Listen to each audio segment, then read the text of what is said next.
I really need to get my roots done. All of this top part is pretty much my natural hair colour now, and then it just goes like blonde.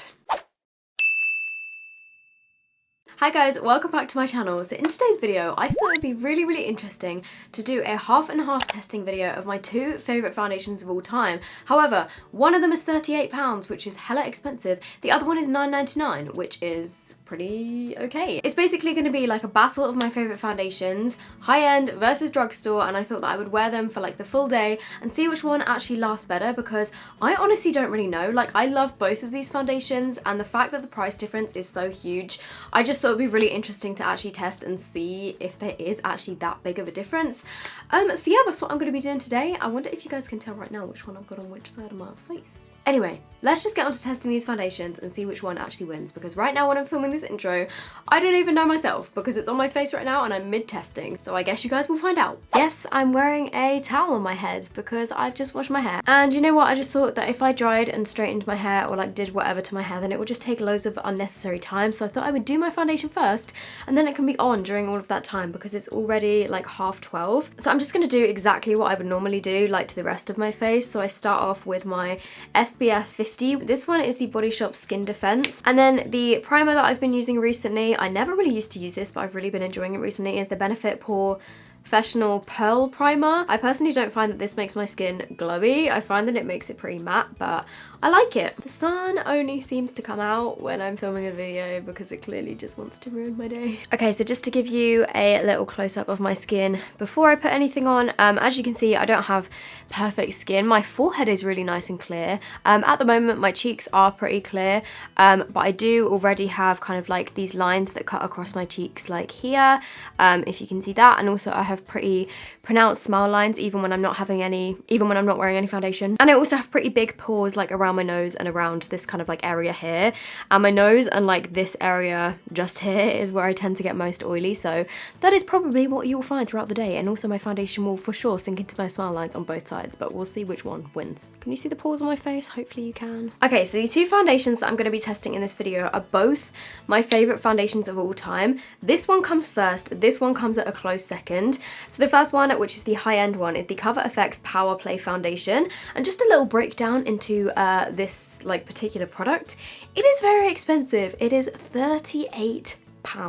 So yeah, it's a lot of money. I'm not going to deny that. £38 for a foundation is a little bit ridiculous. I know that they do make foundations, as in like other brands make foundations that are even more expensive than that, which I just find crazy. I do have to say this is my favourite foundation of all time, which sucks because I wish it wasn't so expensive, which is why I'm doing this video, to see how the Maybelline one compares. So you get 35ml of product in here. What I really like about this as well is it's a squeezy like plastic tube, so it's so good to travel with, and the way that you get it out is you just like squeeze it out of this nozzle thing. Oh, and this comes in 40 shades, so I think it's pretty good.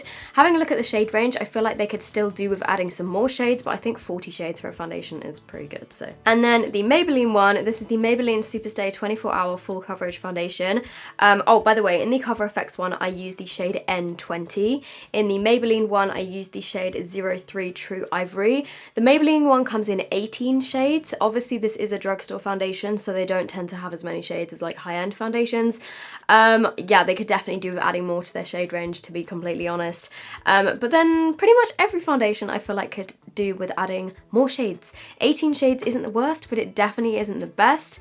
This foundation, you get 30ml. It comes in a glass bottle. It's definitely a lot heavier than the Cover FX one, but this one does have a pump, so if you guys like to pump out your foundation, it's got pretty good packaging. And this is £9.99, so it's literally like almost 4 times cheaper than the Cover FX one. I'm just gonna quickly say it now in case you guys are new to my channel. My skin type is oily. The lighting is literally all over the place in this video. Soz about that. Hopefully it will get better throughout the day because the sun will stop playing around. So I'm gonna go in with the Cover FX one on the right side of my face and the Maybelline one on the left side of my face. So I'm just gonna squeeze out. Ooh. And I would say that the coverage of this is probably like medium to full. So I'm just gonna blend this out and show you guys. It's always pretty difficult to get like exactly halfway down the nose, but hopefully you guys will kind of get the gist. Okay, so as you can see at this point, I would say it's probably more of like a medium coverage, but you can definitely add more and like build it to be more full coverage. It just depends how much you put on. But what I really like about the Cover FX one is it still looks like skin.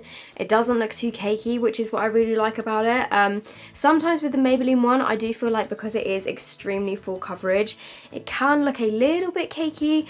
Whereas with the Cover FX one, wait, let me give you a close up. I feel like it just looks really nice on the skin, like it kind of just generally smooths your skin and evens it out, and I find that this mixed with my Tarte Shape Tape concealer or just any other concealer to like fully conceal everything is just the perfect combination. Like I just think it looks so nice. Then on this side of my face, I'm going to use my Maybelline Superstay, and I'm going to try and put a kind of equal amount, and I'm flipping over my sponge and using the other side.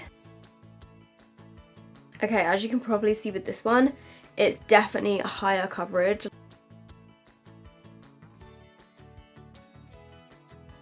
Okay, so just looking at the two of them side by side, I would say that the colours are pretty even. They both, like if you took a quick glance at my face, you probably wouldn't notice that I was wearing two different foundations. But I think the Maybelline one definitely did give a little bit more coverage, like around my nose and like under my eyes and stuff. The Cover FX one is a little bit more sheer. And just holding my hand here so that it blocks the sun, you can see the Cover FX one is a tiny bit more of a dewy finish, but I would definitely say it's not dewy. I would say it's kind of like a semi-matte sort of finish. So here it is with a bit like less harsh light. I would definitely say that, like, yeah, if you were looking at my face, you probably wouldn't even be able to tell that I was wearing two different foundations. So I'm just going to finish off the rest of my makeup. I'm going to use a little bit of my Tarte Shape Tape concealer, but not too much. I'm then just going to powder my face using my Rimmel Match Perfection powder. For my brows, I'm going to use these new Benefit Brow Contour Pencils, which I actually think are so cool. I think it's such a good idea because basically it's like one of those clicky pens that you would get when you were younger, but you get a lighter shade for your like inner part of your eyebrow, and then you just like twist it up. You get a darker shade for the outer like tail of your brow.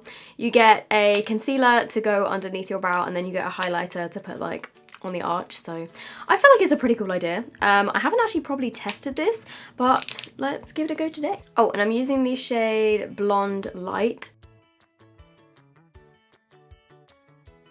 The only thing I wish they'd done differently about these pencils is I wish they'd made the actual like product a bit thinner, as in like the pencil size, because I prefer doing my eyebrows with like a skinny brow pencil, and this is like relatively thick. Okay, then switching to the deeper shade. I do actually really like how pigmented the pencil is though. It's not too like creamy or waxy, it's quite like dry, but it has a lot of pigment, if that makes any sense. Okay, I'm gonna go ahead and do the rest of my makeup, like contour and everything like that. And then I will be back like throughout the day, probably with my hair done. So far, Maybelline has got more coverage, but the Cover FX feels more skin-like and feels less cakey. So I've done the rest of my base. Just quickly, I used Bleach London Contour Nudity Powder in Bones 4, which is this one here. That's what I used for my contour. For my bronzer, I went a bit bougie and used this one by MAC, which I've really been liking. It's the Extra Dimension Bronzing Powder in Golden Rinse. And it looks like this. It's just a really, really nice like sheer bronzer. For blush, I used the L'Oreal Life's a Peach blush, which looks like this. And then my highlighter is from my highlighter palette with Makeup Revolution, which the packaging is literally like destroyed. And it was this shade here, which I just stabbed with my fingernail. And I completely even forgot that I was wearing two different foundations because my face looks exactly the same on both sides right now. So far so good. Is my lash coming off? Yep, it's coming off. Please just ignore my wonky eyelash. Both of these foundations have now been on for 5 hours. In that time, I have done my makeup. I did this like green cut crease thing. I'm kind of really annoyed that I didn't film it because I actually really like how this turned out. I also lost a nail in that time because all of my nails are real apart from this one, which broke when I was in Ibiza, and since then I've had a fake nail on it, but it fell off. So okay, so these are what the foundations are looking like under my big bright studio lights. I am going to take you in a second to natural light. Well, there's still a little bit left, it's like 5:30, but there's still a bit of natural light left outside, so I'll take you there in a second. But just like observing right now, there doesn't seem to be too much difference at all between either sides of my face.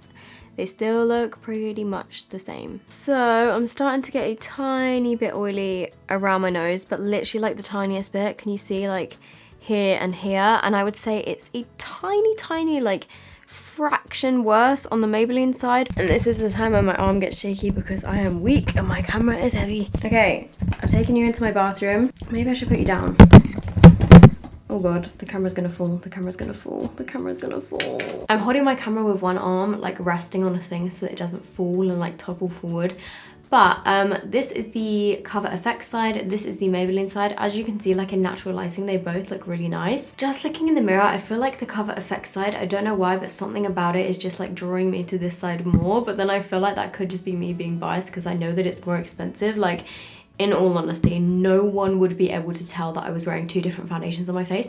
I might actually ask my friends, like send a picture to my friends and on Snapchat and Instagram and see which side they think is the high end. Hello, so I'm back. It has been 8.5 hours that I've had this on my face right now, and to be honest, I'm just filming this check-in at this time because I'm going to have to remove these eyelashes because honestly, my eyes are so sensitive. I don't know what it is. Literally after about half an hour, they just make my eyes sting and like water, and I don't know, they just can't take it. So I am gonna have to take these off. But first, wait, let me show you the foundation and how red my eye's gone. So interestingly enough, I asked Emma, I asked my two best friends, and I asked my mum which side. Oh, and I also asked you guys on Instagram which side you thought was the high end and which side you thought was the low end. Low end? Drugstore end? You guys know what I mean. So both of my friends said they reckoned that side 2, which is this side, was the high end side. So they were right. I'm gonna insert Emma's voice note now of what she said. Okay, so I think I prefer the right hand side,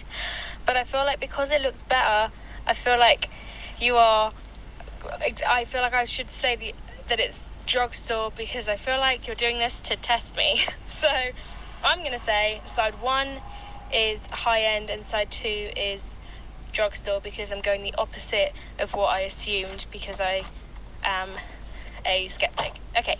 Happy filming. Love you. Bye. And then I asked my mum, and she said that she honestly couldn't tell the difference because she doesn't even wear makeup, but she thought that this side was the high-end one when this is the drugstore one. So basically, no one could tell. And then on my Instagram, I will insert a screenshot of the results here. One thing that my mum said is she said that this side, and she doesn't really know anything about makeup, she said that this side looks more like I've got foundation on. She said it looks more cakey, whereas this side looks more like skin, which I do agree with. And also I've noticed with the drugstore side, it's sunken into my smile line a bit more on this side and kind of separated a bit more. And it's a tiny bit more oily around my nose here than the Cover FX side.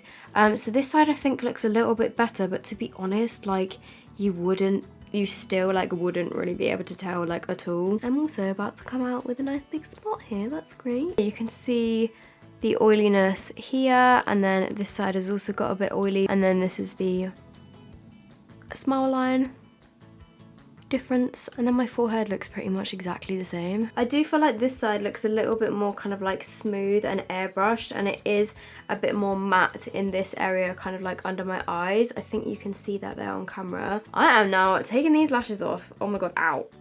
Okay, even when I take off lashes, I cry. Oh my god, why are they so hard to get off? Like the lash glue that I use sticks them on so well that I'm actually gonna be like bawling my eyes out. Ow, ow, ow, ow. By the way, I used the Benefit lash glue. Like, you see what I mean? My eyes are now like fully watering. Like, I'm legit crying. I need to get a tissue. My eyes just cannot take it. So it's an hour later, my eyes are still stinging so bad. I need to put my glasses on. So this is gonna be my final check-in, but to be honest, not much has changed in the past hour other than the fact that my face has just got a tiny bit more oily, like all over. I would say that the Maybelline side is a little bit more oily than the Cover FX side, and it's emphasizing my pores a little bit more. This one looks a little bit more smooth. This is my favorite foundation of all time. This is my favorite drugstore foundation of all time. So like if you're looking for a decent dupe and you want a foundation that's got really good coverage and it lasts a pretty long time, like obviously I haven't touched up my powder or anything, then yeah, I would definitely recommend the Maybelline Maybelline one. And also as well, I forgot to mention, I have worn both of these foundations in flash photographs and they do not flash back, which is awesome. So that is it from me. I really hope you guys have enjoyed this video. I'm sorry that I look such a mess at the end of this, like missing a nail, oily face, my hair's up in a bun, ripped my eyelashes off, my eyes are bloodshot, like need to take my contact lenses out. But other than that, I'm looking great. Let me know what you guys want me to try and dupe down below and I can try and do that for you guys. I feel like I can't even talk anymore. I will see you guys in my next video. Bye. Oh wait, I didn't do question of the day. Okay, so question of the day, I asked you guys if you would like leave me questions. I'm like, what is this? What are these baby hairs? Like what? Question of the day is from Lauren Scott and she said, are you planning to move out? If so, where would you like to move? So I was planning to move out, like I was planning to move out next year with my boyfriend, but now that we're no longer together, I don't actually have anyone to move out with because my friends have still got like another year of uni. They're doing a master's. I can't move in with my friends. I mean, obviously Emma's like renovating her place, but I can't exactly move in with her because like that's her place and ideally I want to get my own place. So for now, like for the foreseeable future, I don't think I'll be moving out. Like I do really want to move out, but we'll just have to see what happens, I guess, because I don't really want to live by myself. So yeah, I mean, and then in terms of where I want to live, I guess like in the surrounding area of London. Like I don't want to live in like central London because it's just not really for me, but somewhere like on the outskirts that's not too far away from London would be ideal, but it's very expensive, so I don't know. We'll see. Anyway, I'm gonna go now, sort out this hair, sort out this face, and I'll see you guys in my next video. Bye! Why did I just wave with my phone? I need to go to bed.